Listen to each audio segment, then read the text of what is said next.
हरियाणा में महिला एवं बाल विकास विभाग में भर्ती का सुनहरा मौका आया है। कुल 469 पदों पर आवेदन मांगे गए हैं, जिसमें योग्य अभ्यर्थियों का नामांकन 10 अक्टूबर से शुरू होगा। सरकार ने भर्ती प्रक्रिया को पारदर्शी और ऑनलाइन रखने की तैयारी की है, ताकि ग्रामीण क्षेत्रों की महिलाओं को भी अवसर मिल सके।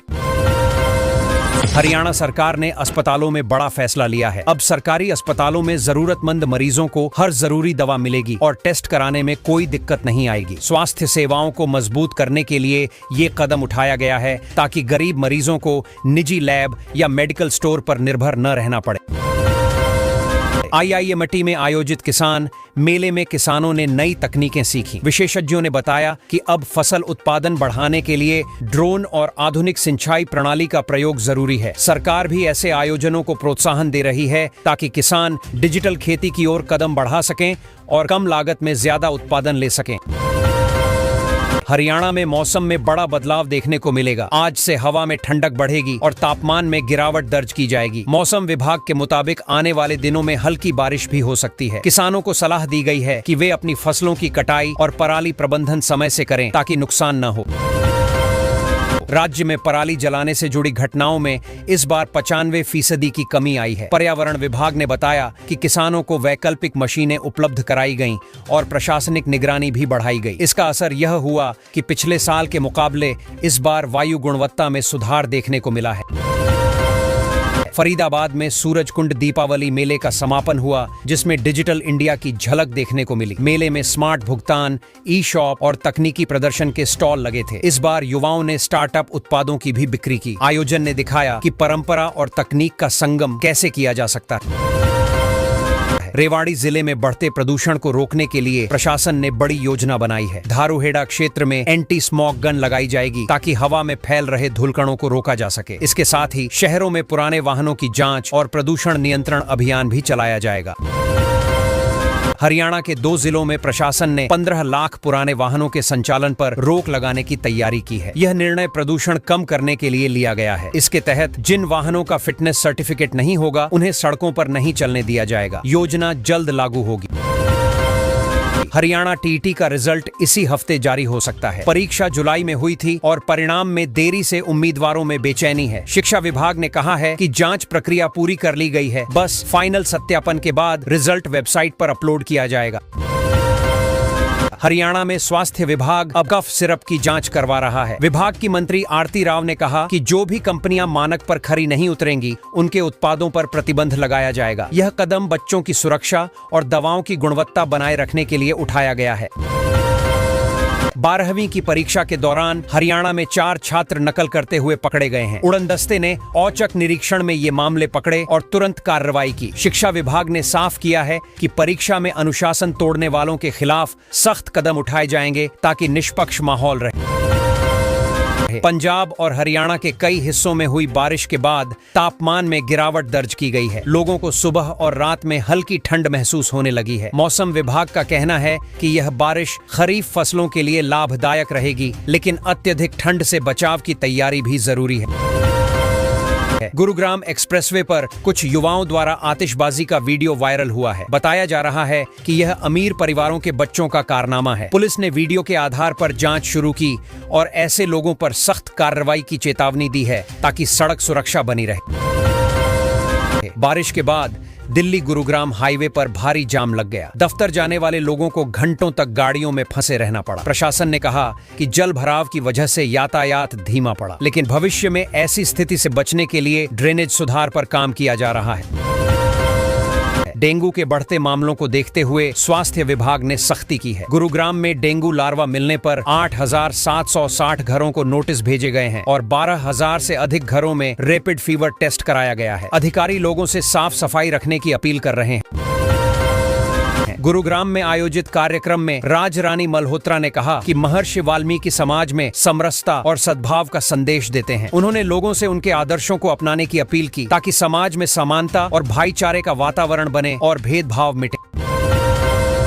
गुरुग्राम की मोबाइल मार्केट्स में दिवाली ऑफर्स शुरू हो गए हैं। यहाँ पुराने मॉडल्स पर भारी डिस्काउंट मिल रहा है। ग्राहक सेक्टर 14 और सोहना रोड की दुकानों में लंबी कतारें लगा रहे हैं। व्यापारी उम्मीद कर रहे हैं कि इस बार बिक्री में बड़ी बढ़ोतरी होगी। गुरुग्राम को जीरो वेस्ट सिटी बनाने की योजना पर काम शुरू हो गया है। साइबर सिटी क्षेत्र में ठोस कचरे के प्रबंधन के लिए नया ड्राफ्ट तैयार किया गया है। इसमें अपशिष्ट को पुनर्चक्रण और बायोगैस उत्पादन से जोड़ने की योजना है ताकि प्रदूषण घटे और शहर स्वच्छ बने। फरीदाबाद में सरिया वाली सड़क के निर्माण में देरी से जनता परेशान है। लोग लगातार नगर निगम से शिकायत कर रहे हैं कि सड़क की हालत बेहद खराब है। अधिकारी कह रहे हैं कि टेंडर प्रक्रिया पूरी हो चुकी है और जल्द काम शुरू किया जाएगा ताकि लोगों को राहत मिले। खेड़ी कलां से बल्लभगढ़ तक बस सेवा शुरू की गई है, जिससे फरीदाबाद के कई सेक्टरों और सोसाइटियों को राहत मिली है। लोगों को अब निजी वाहनों पर निर्भर नहीं रहना पड़ेगा। यह सेवा हर घंटे चलेगी और प्रशासन ने कहा कि आगे और रूट भी जोड़े जाएंगे। ग्रेटर फरीदाबाद से पृथला तक बिजली लाइन से जुड़ी बाधाएं दूर की जा रही हैं। किसानों को मुआवजा देने के लिए सरकार ने जमीन का बाजार भाव तय किया है। इससे बिजली परियोजनाओं के काम में तेजी आएगी और किसानों को भी आर्थिक राहत मिलेगी। हरियाणा में एक डॉक्टर ने सीए से उसके बेटे को कॉलेज में एडमिशन दिलाने का झांसा देकर 6 लाख रुपए ठग ली। आरोपी ने 15 लाख में दाखिले का वादा किया था। पुलिस ने शिकायत दर्ज कर जांच शुरू कर दी है और कहा है कि जल्द ही गिरफ्तारी होगी। वंचितों के बीच राजनीतिक पकड़ बनाने के लिए हरियाणा में सपा और बसपा में नई प्रतिस्पर्धा शुरू हो गई है। सपा ने बसपा के वोट बैंक में सेंध लगाने की तैयारी कर ली है। आने वाले चुनावों में इस साइकिल बनाम हाथी की रेस का असर देखने लायक होगा।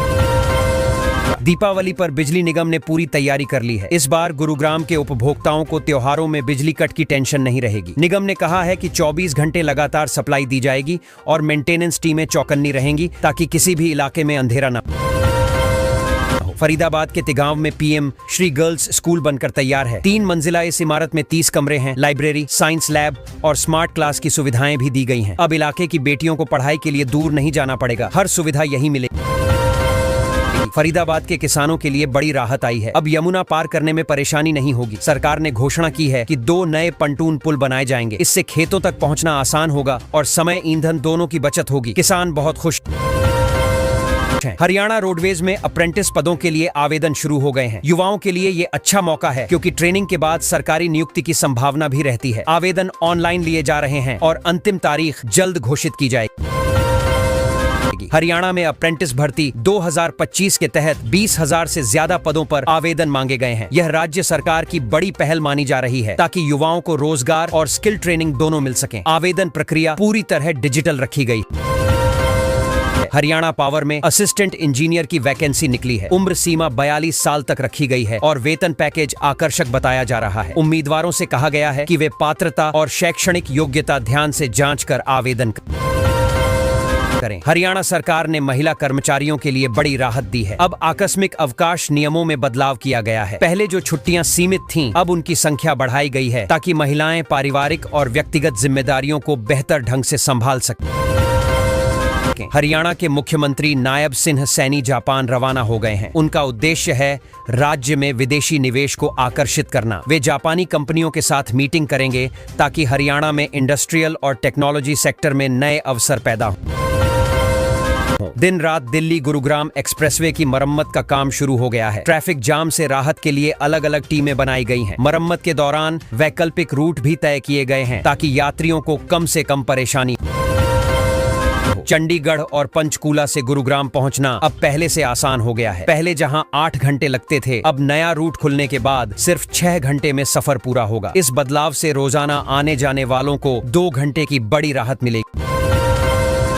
हरियाणा सरकार ने बड़ा फैसला लेते हुए महिलाओं को अपुरुष सहकर्मियों से 2.5 गुना ज्यादा छुट्टियां देने का ऐलान किया है। इस फैसले से महिला कर्मचारियों को कार्यस्थल पर राहत और परिवार के लिए ज्यादा समय मिलेगा। सरकार ने इसका नोटिफिकेशन जारी कर दिया है, जिससे महिला कर्मचारियों में खुशी की लहर है। हरियाणा में आज भी बारिश का अलर्ट जारी किया गया है। मौसम विभाग के मुताबिक कई जिलों में हल्की से मध्यम बारिश के आसार हैं। इससे तापमान में गिरावट आने की संभावना है। किसानों के लिए ये बारिश रबी फसलों की तैयारी में मददगार साबित हो सकती है, लेकिन देर तक बरसात नुकसान भी पहुंचा सकती है। हरियाणा में किसानों के लिए मौसम ने नई चुनौती खड़ी कर दी है। लगातार बारिश से खेतों में पानी भर गया है और फसल को नुकसान का डर है। हालांकि तापमान में गिरावट से राहत भी मिली है। कृषि विशेषज्ञों ने किसानों को सलाह दी है कि वे फसलों की नमी पर नजर रखें और जरूरत पड़ने पर निकासी की व्यवस्था करें। करें। हरियाणा में अब इंजीनियरिंग एसोसिएट्स के लिए 300 पदों पर भर्ती निकाली गई है। नौकरी की तैयारी कर रहे युवाओं के लिए यह सुनहरा मौका है। आवेदन प्रक्रिया ऑनलाइन शुरू हो चुकी है और उम्मीदवारों को योग्यता के अनुसार आवेदन करना होगा। सरकार ने कहा है कि चयन पूरी तरह मेरिट आधारित होगा।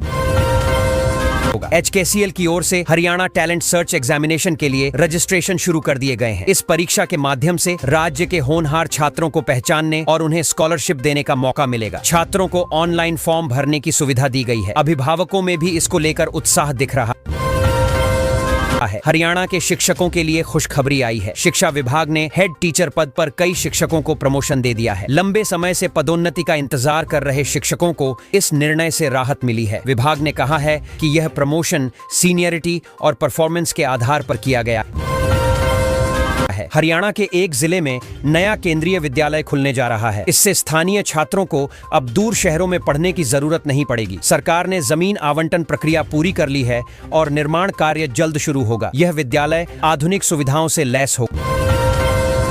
हरियाणा सरकार ने जापान दौरे के दौरान बड़े निवेश समझौते किए हैं। इससे राज्य में रोजगार के नए अवसर खुलेंगे। मुख्यमंत्री नायब सैनी ने कहा कि विदेशी कंपनियां हरियाणा में उद्योग लगाने के लिए उत्सुक हैं। निवेश से हजारों युवाओं को नौकरी मिलेगी और अर्थव्यवस्था को मजबूती मिलेगी।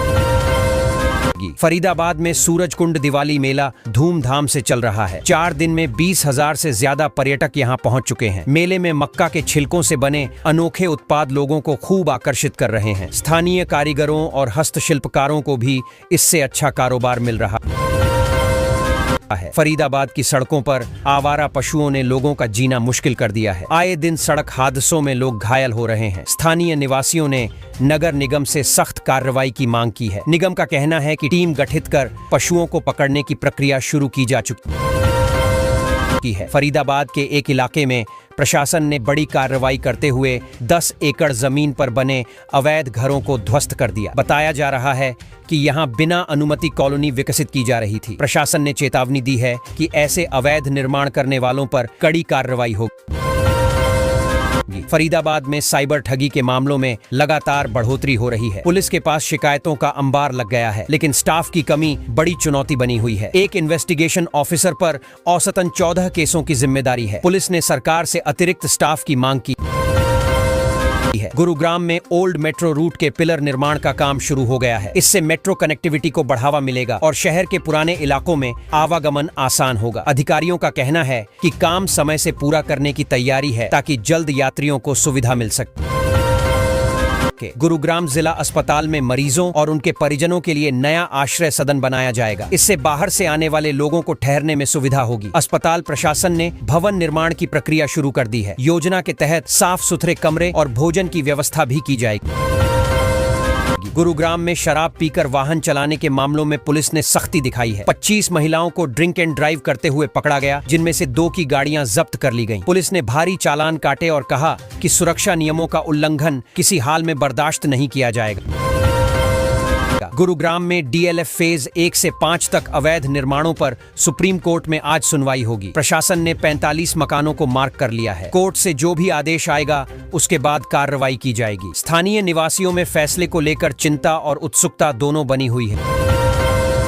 हरियाणा कांग्रेस अध्यक्ष राव नरेंद्र की ताजपोशी में कई बड़े नेता शामिल नहीं हुए। अजय यादव समेत कई वरिष्ठों ने दूरी बनाए रखी। इसे लेकर पार्टी में कई तरह की चर्चाएं तेज हो गई हैं। हालांकि राव नरेंद्र ने कहा कि कांग्रेस एकजुट है और आगे मिलकर चुनाव लड़ेगी।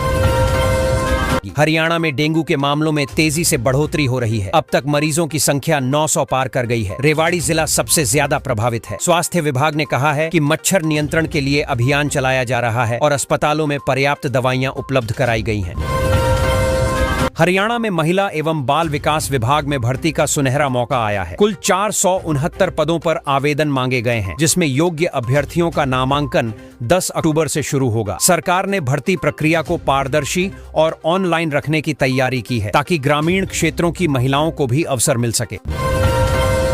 हरियाणा सरकार ने अस्पतालों में बड़ा फैसला लिया है। अब सरकारी अस्पतालों में जरूरतमंद मरीजों को हर जरूरी दवा मिलेगी और टेस्ट कराने में कोई दिक्कत नहीं आएगी। स्वास्थ्य सेवाओं को मजबूत करने के लिए ये कदम उठाया गया है, ताकि गरीब मरीजों को निजी लैब या मेडिकल स्टोर पर निर्भर न रहना पड़े। IIMT में आयोजित किसान मेले में किसानों ने नई तकनीकें सीखी। विशेषज्ञों ने बताया कि अब फसल उत्पादन बढ़ाने के लिए ड्रोन और आधुनिक सिंचाई प्रणाली का प्रयोग जरूरी है। सरकार भी ऐसे आयोजनों को प्रोत्साहन दे रही है ताकि किसान डिजिटल खेती की ओर कदम बढ़ा सकें और कम लागत में ज्यादा उत्पादन ले सकें।